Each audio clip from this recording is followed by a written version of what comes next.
Okay, I'm gonna start recording now. Okay, I'm recording now. I'm not gonna repeat all that, but people can deal with it if they watch it later. So you should have been here the first time.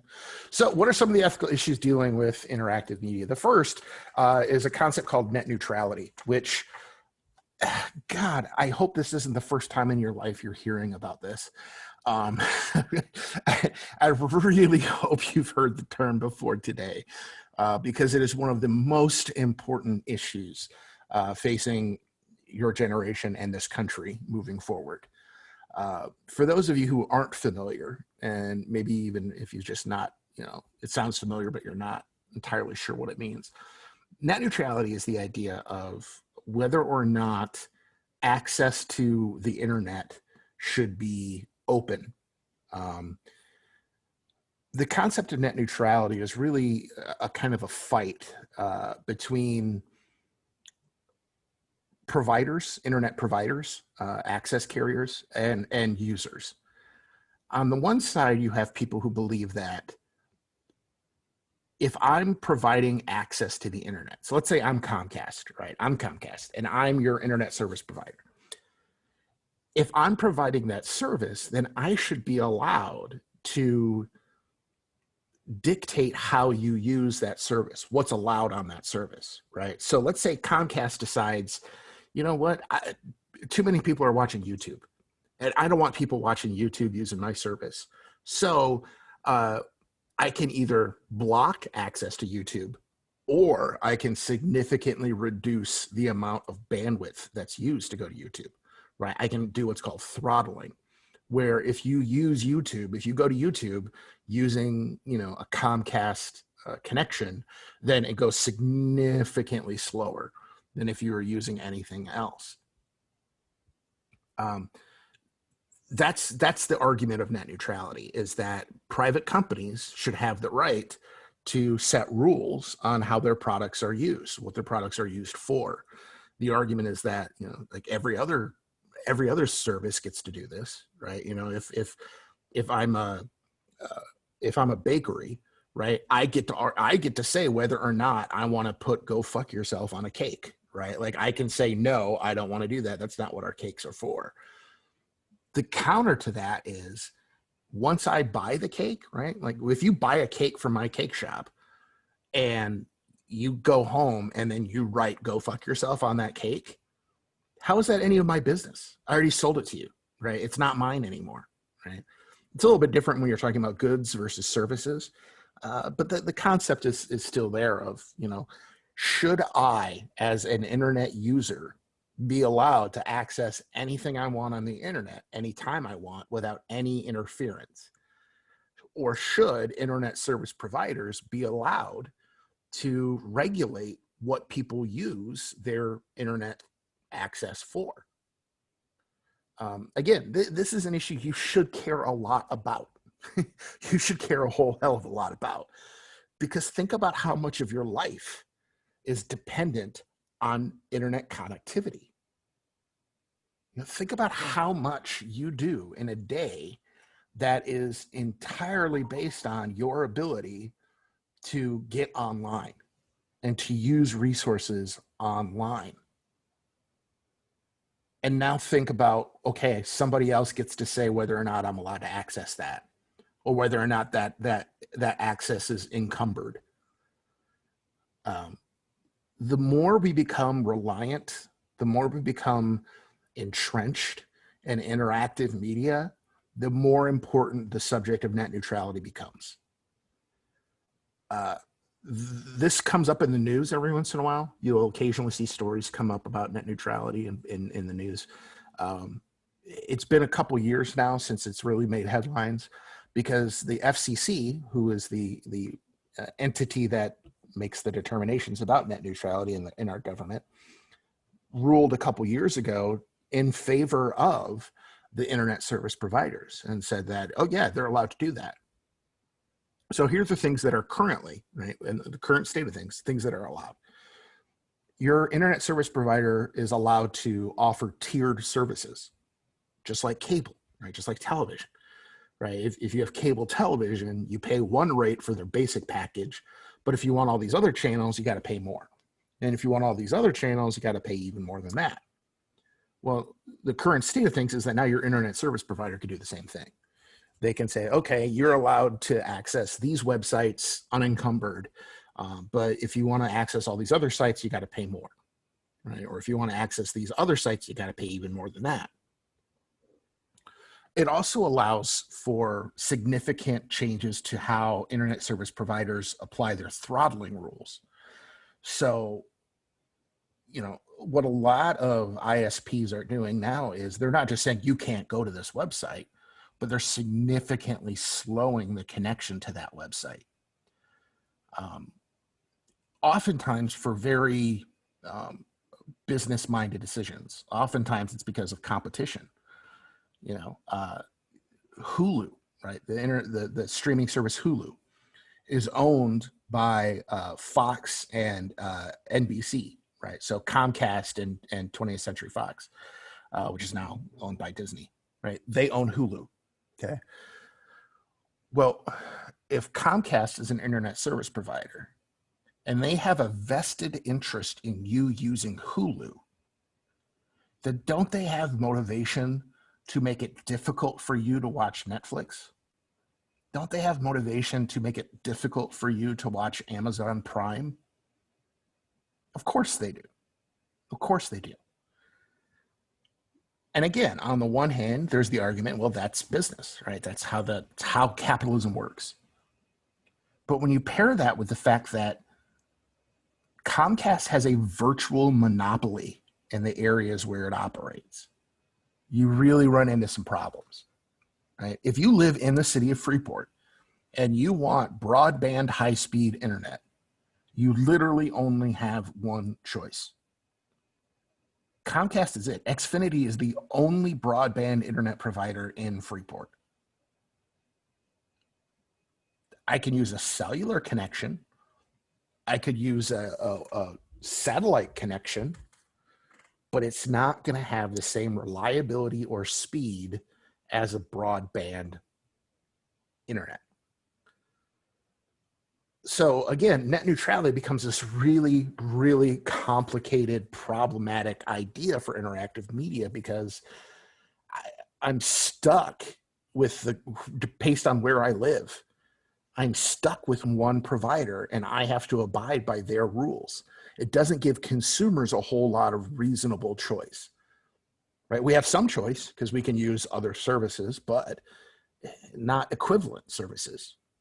So net neutrality is, again, it's going to be an issue for a long time. This is going to be a big fight over the next 30, 40 years about how do we view internet service? How do we view internet access? Is it something that should be open, or is it something that is like any other service where the provider is able to put their own limitations on it? The next ethical issue that we need to be aware of is what's known as the digital divide. The digital divide. This is another one that hopefully some of you guys have heard of before. The idea of the digital divide is that there's a huge, huge difference in opportunity between people who have access to high-speed internet and people who don't. If you have access to high-speed internet, you not only have significantly more options for entertainment, but you also have significantly more options for work, right? Right now is a perfect time to look at this situation. How many people are working remote now, right? Look at what we're doing right now. We're talking via Zoom. If people don't have a high-speed internet connection, this kind of engagement becomes much more difficult. Right, so that limits people's opportunities, again, not just for entertainment, but for work and for school. There are people in our district, that's something that still blows my mind. In the year 2020, there are people in Highlands District, students who attend Highland Community College, who do not have access to high-speed internet. Xfinity or Mcom there's no service available where that person lives. And so the only internet service they have is either cellular or satellite, which, as we talked about, is always going to be more inconsistent and slower. That causes us at Highland, the instructors at Highland, to really have to change our approach to a lot of things. I started teaching online courses, 8 years ago, I think. And the way I did my online courses is I would post videos onto YouTube and have students watch the lectures on YouTube, and then do the coursework in Moodle, right? And I thought that was a great idea. I was like, oh, this will work perfectly. This would be great. And immediately I ran into the problem where students couldn't watch the videos on YouTube because their internet connection wasn't good enough. They didn't have reliable internet to watch even YouTube videos. And so I would have to send out hard copy DVDs of my lectures to students who had bad internet connections. It still happens today. It's still, again, in 2020, still happens today. And not just on, on our scale, but in some parts of the world, you can't get any internet access. Not just you can't get broadband, but you can't get internet at all. Think about the disadvantage that those people are put in. Think about the incredibly unbalanced access to opportunity that leaves people. Right? There are a lot of there are a lot of places in this world where you can't even get a cell phone. Let alone high-speed internet. So the digital divide is a real ethical, social dilemma because we're not giving people equal access to opportunity just because of access to the internet. Because again, think about how ubiquitous interactive media and the internet is today. Think about, you can't even apply for a job without access to the internet. How many places of employment these days, the only way you can apply is online. Even if you go into a business and ask for an application, they'll tell you, go home and fill out the application online.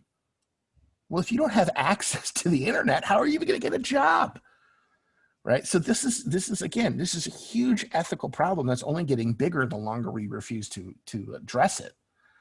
Now, there are some who have attempted to address it. In fact, in Tennessee, there's a whole city in Tennessee, I believe it's Knoxville, where they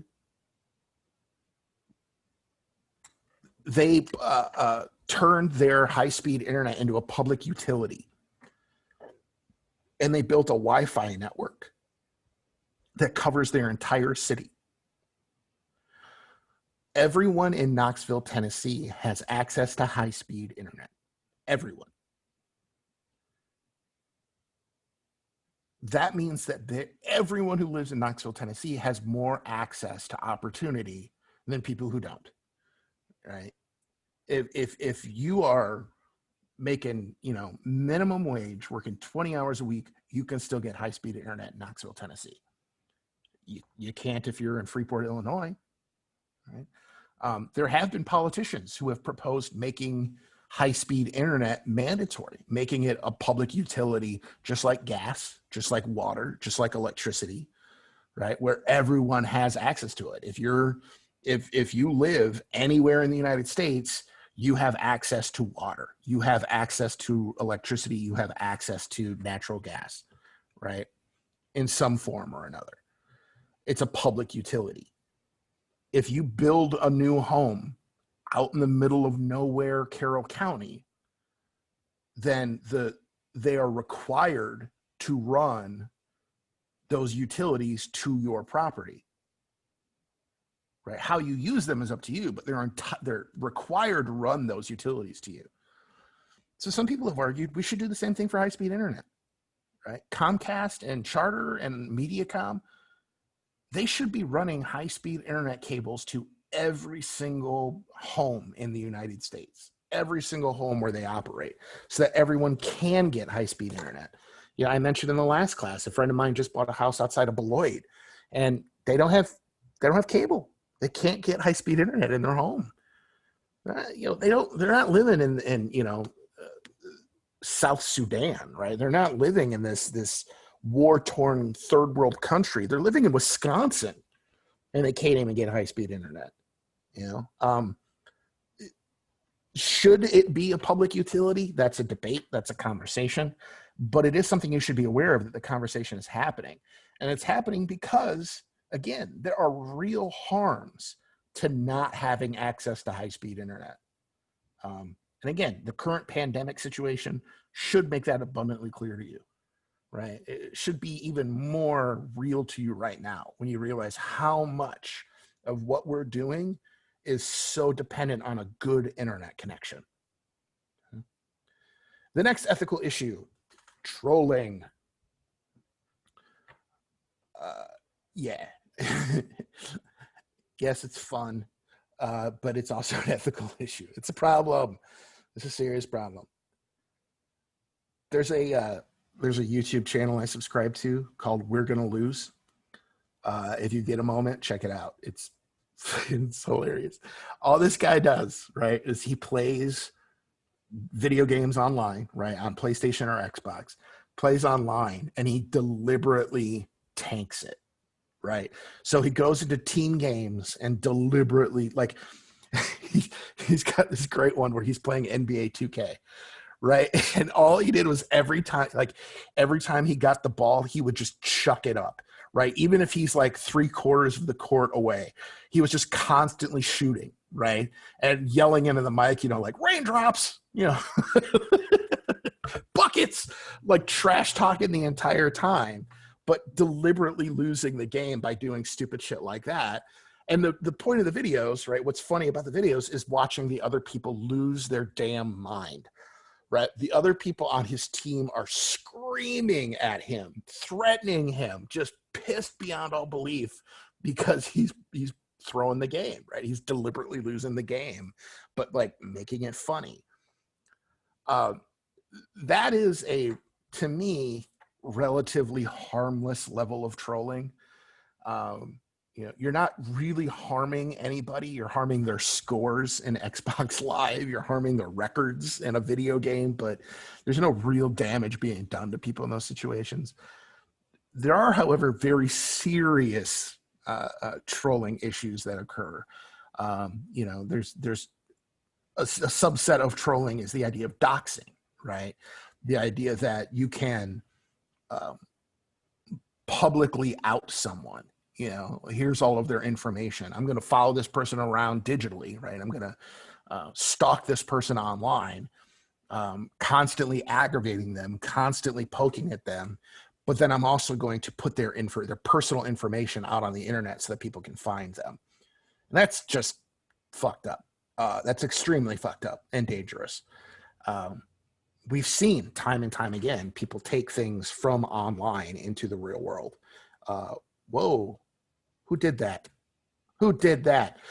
We've seen people take trolling behavior beyond the world of interactive media and take it to a very real world place.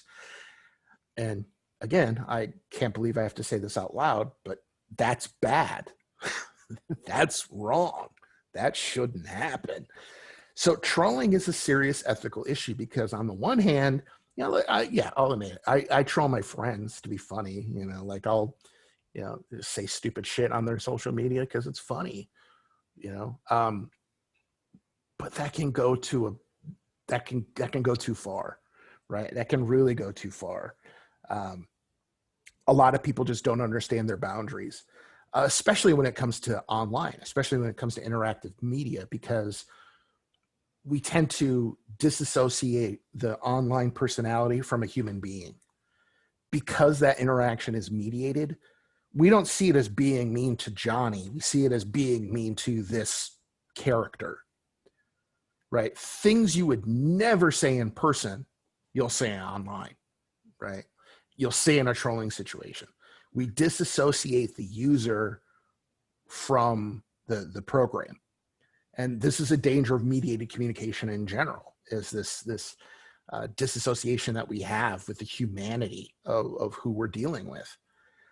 And so trolling can very easily get way out of hand and cause serious real-world problems, serious real-world implications. The last ethical issue to be aware of is what we call behavioral targeting. And this is something I mentioned briefly in class before, but we need to go into more depth on now. And that is the idea that should my internet search history be available for advertisers to market to me?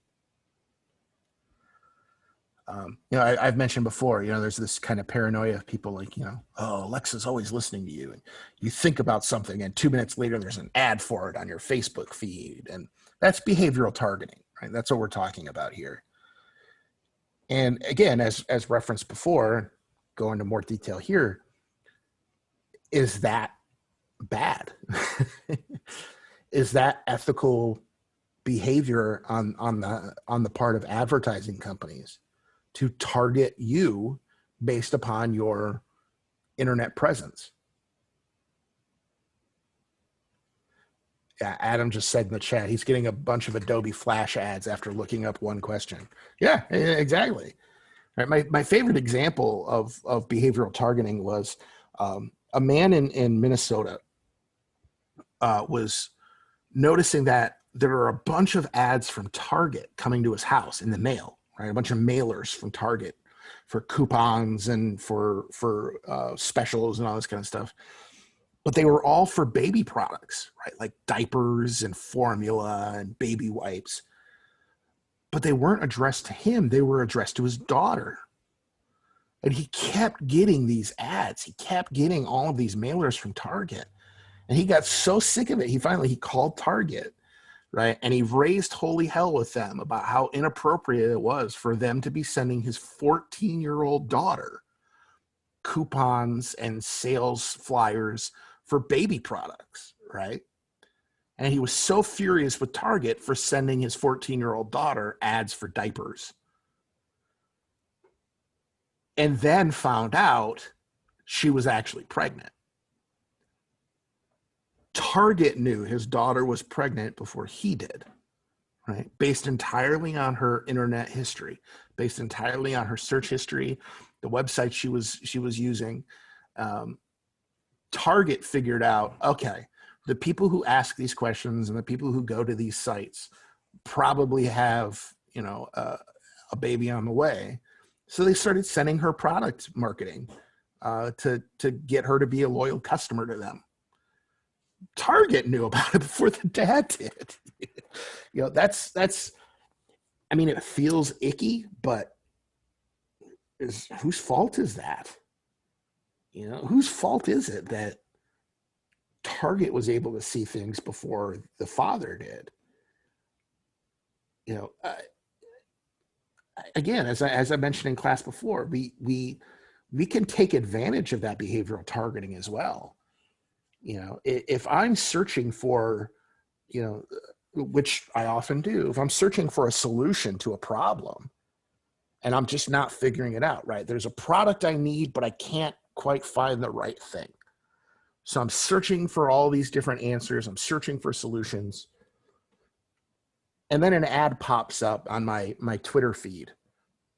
And I go, wait a minute, what's this? And I click on it. Holy shit, that's exactly what I've been looking for this entire time. Well, there you go. I have now benefited from behavioral targeting, right? That algorithm now did me a solid, did me a favor.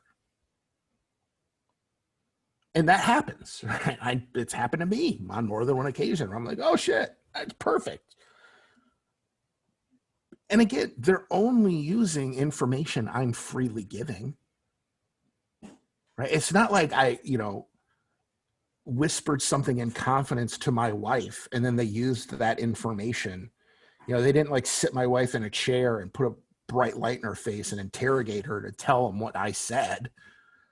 I deliberately, willingly put my information into this device, put my searches into this device. I gave them all of that information.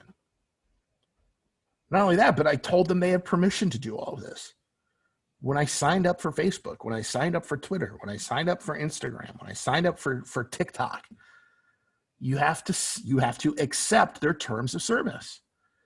And written right in there is that they have the power to do this. You're giving them the authority to do this by using their service. So why are you mad about it? right? Is it unethical? Yeah, there's a case to be made.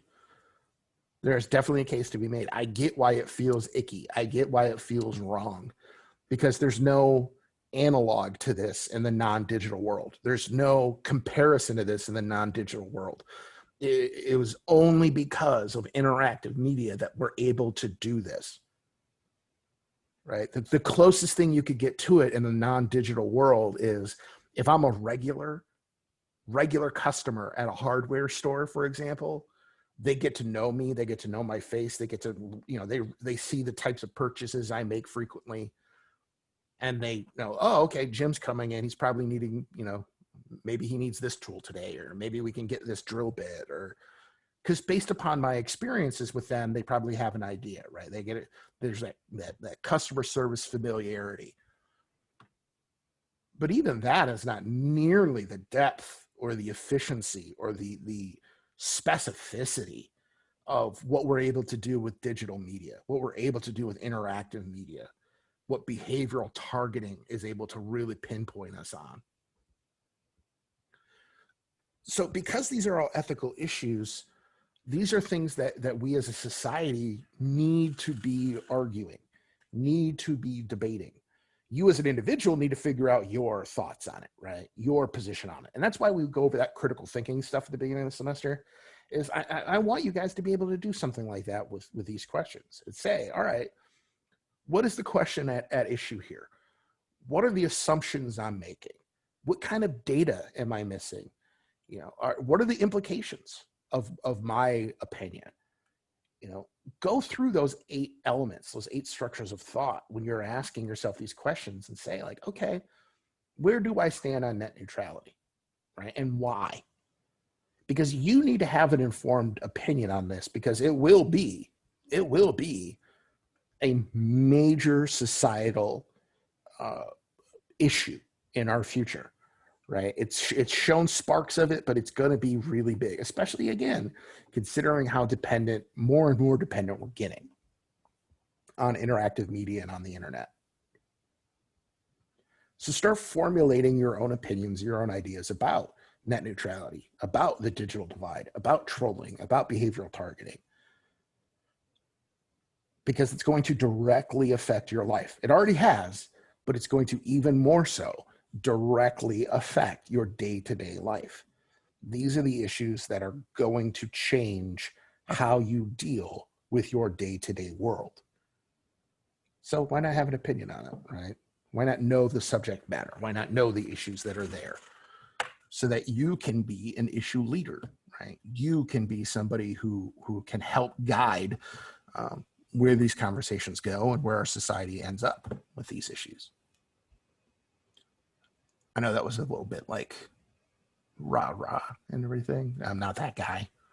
I'm not the rah-rah type, but damn it, care. I don't know how to make you care, and I need you to care. So care. There's your assignment. I'm going to give you guys a test. And that test is, do you care? Okay. Still there? It's going to be really awkward if I've just been blabbing to nobody for the last 20 minutes. Okay, Adam's there. That's good. Yep. Okay. This sucks. I know I say it all the time, but seriously, this sucks. This isn't fun.